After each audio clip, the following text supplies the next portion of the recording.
Kanchipuram Vakula silks నాణ్యత మా ప్రాధాన్యత. మదీనాగూడ, మియాపూర్, హైదరాబాద్ లో త్వరలో శుభారంభం. విశాఖ సాగర తీరం జనసంద్రంతో నిండిపోయిందని చెప్పొచ్చు. మహాశివరాత్రి సందర్భంగా పుణ్య స్నానాలు చేసేందుకు వచ్చినటువంటి భక్తులతో సాగర తీరం కిక్కిరిసిపోతోంది.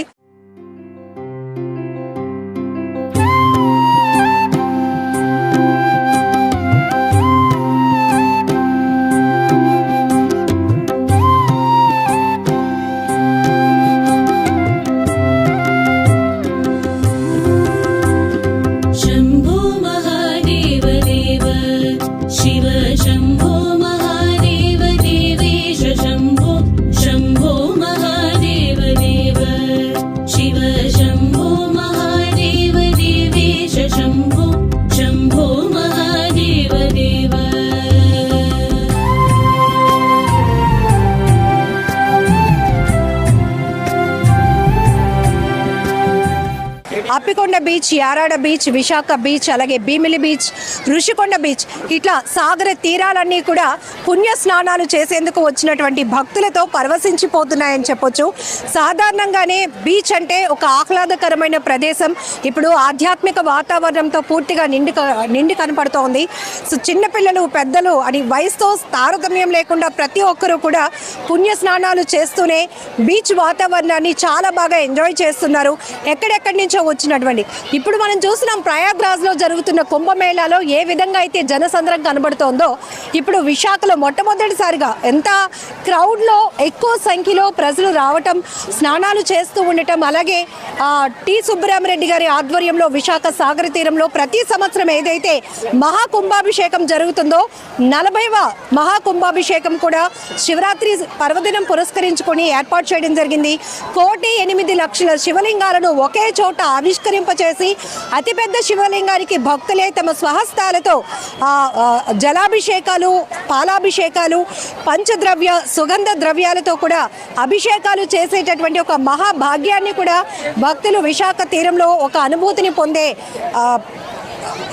సిచ్యువేషన్ కూడా మనకు కనపడుతోంది. సో రాత్రంతా కూడా జాగారం చేసి ఆ శివయ్యకి భక్తి శ్రద్ధలతో ఉపవాసం ఉండి అలానే శివనామ స్మరణ చేసిన ప్రతి ఒక్క భక్తులు కూడా ఉదయం లెగవగానే పుణ్య స్నానాలు చేసి మళ్ళీ శివయ్యని ప్రార్థించుకోవటం ఒక ఆనవాయితీగా మనం చూస్తున్నాం. సాగర తీరంలోనే ఇక్కడ ఉన్నటువంటి ఇసుకనే శివలింగాలుగా మలిచి మహిళలు పూజలు చేస్తున్న దృశ్యాలు కూడా ఆధ్యాత్మిక ఆనందాన్ని కలుగు చేస్తున్నాయని చెప్పొచ్చు. ఇక్కడ మీరు చూడొచ్చు అసలు దైవత్వం అంటే ఏంటి, మనలో అంటే ప్రతి మనిషిలో దాగి ఉన్న మంచి తత్వమే దైవత్వంగా మనం చెప్పుకోవచ్చు. ఇంకొకరికి హాని చేయకూడదు అని ఆలోచన కలిగి ఉన్న ప్రతి ఒక్కరూ దైవత్వం కలిగినటువంటి వాళ్ళగానే మనం చూడొచ్చు. అలాంటి సందర్భంలోనే శివాలయంకే వెళ్ళవసరం లేదు. పుణ్య స్నానం చేసిన తర్వాత శివయ్యకి ఈ రకంగా వాళ్ళే తమ స్వహస్తాలతో ఇక్కడ తీరంలో ఉన్న ఇసుకతో లింగాలు తయారు చేసి ఇక్కడ భక్తి శ్రద్ధలతో పూజలు చేసిన దృశ్యాలు కూడా మనం చూస్తున్నాం. జాగారం ఉన్నారా రాత్రంతా? అవునండి. ఎందుకుంటారు జాగారం? జాగారం అంటే శివుడు మనకి అది మంచి చేస్తారని అంత బాగా శివలింగాన్ని తయారు చేసి అక్కడ పూజించారు. చెప్పలేకపోతున్నారు. మైక్ లో చెప్పడం నాకు భయం అండి.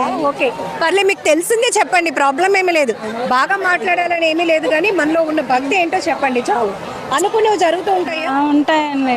మనం కోరికను కోరికలు నెరవేరుతాయని మన ఐదోతనం నిలబెట్టుకోవడానికి పూజ చేస్తాం కాబట్టి మనం చేసుకున్న భర్త క్షేమంగా ఉండడం కోసం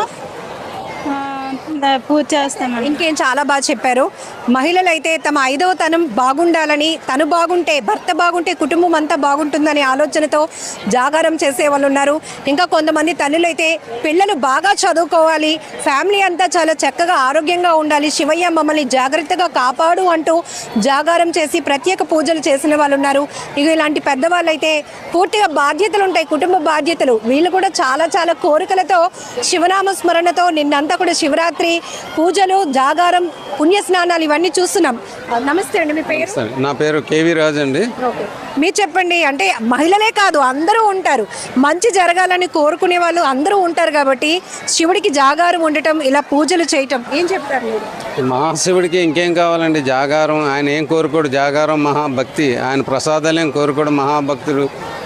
మేమున్నామంటే ఇంకా శివరాత్రి అంటే మాకు ఒక ప్రత్యేకత. మా ఇంట్లో పూర్వీకులు కానీ, మా స్వర్గస్థులు కానీ, మా వీరులు ఉంటారు ఇంట్లో, మా వీరుడు పూజించుకోవడం కానీ ఇవన్నీ చేసుకొని ఈరోజు మహాశివరాత్రి సందర్భంగా జాగారాలు ఉండి ఈ పుణ్యస్నానం చేసి ఆ భగవంతుడి కోరుకొని మా బిడ్డలు కానీ మా పూర్వీకులు కానీ అందరూ క్షేమంగా ఉండాలని, తరతరాలు ఇంకా మంచి జరగాలని, దేశానికి కానీ రాష్ట్రానికి కానీ ఆ మహాశివుడు ఆశీస్సులు ఉండాలని ఈ భక్తి శ్రద్ధలతో ప్రతి సంవత్సరం కూడా నాకు మా నాన్నగారు మా అమ్మగారు నేర్పారు ఈ భక్తి శ్రద్ధలని.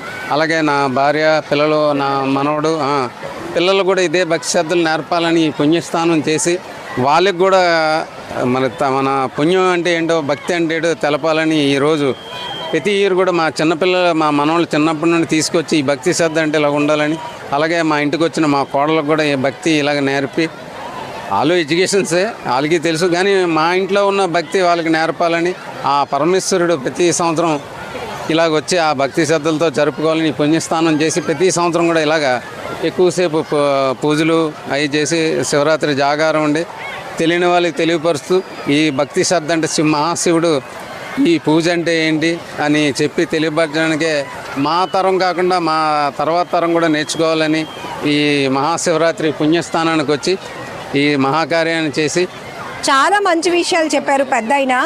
ఈ తరం యువత చదువుకుంటున్నారు గొప్పగా, అలాగే సామాజిక బాధ్యతలు, సహాయం చేయటం, శివునికి పూజించటం, శివుడనే కాదు ఏ దేవుణ్ణైనా భక్తి శ్రద్ధలతో మనం ఎలా పూజలు చేయాలి, మన సాంప్రదాయాలు, మన పండుగలు, మన ఆచార వ్యవహారాలు కూడా నేటి తరానికి భవిష్యత్ తరాలకి కూడా తెలియాలి అంటే అది మన బాధ్యత. కుటుంబ పెద్దలుగా మనం అది నేర్పించాల్సిన అవసరం ఉంది అని కూడా చెప్తున్నారు. మరొక వైపు మనం చూడొచ్చు, చాలా గొప్ప విషయం కూడా చెప్పారు. మనం దేవుడికి మన ఆర్థిక స్తోమత బట్టి పూజలు చేయటం కాదు, నిండు మనసుతో మనం దేవునికి ఎలా ఆరాధిస్తామో అదే నిజమైన భక్తి అనేటటువంటి ఒక మంచి విషయాన్ని కూడా ఆయన చెప్పడం జరిగింది. సో ఇక్కడ మీరు చూస్తున్నారు మొత్తం విశాఖ ఆర్కే బీచ్ కాళీమాత ఆలయం ఎదురుగా ఉన్నటువంటి తీర ప్రాంతం అంతా పూర్తిగా భక్తులతో నిండిపోయింది. చిన్న పెద్ద ప్రతి ఒక్కరూ తమ మనసులో ఉన్న కోరికలు నెరవేరాలంటూ ఆ శివుడికి ప్రత్యేకమైన పూజలు చేసి జాగారం కూడా చేసి పుణ్య స్నానాలు చేస్తూ ఆ భగవంతుని నిండు మనసుతో కోరుకుంటున్నారు ఇక్కడ ఉన్నటువంటి భక్తులంతా కూడా. కెమెరా పర్సన్ శేఖర్తో లక్ష్మి, ఐ డ్రీమ్, వైజాగ్.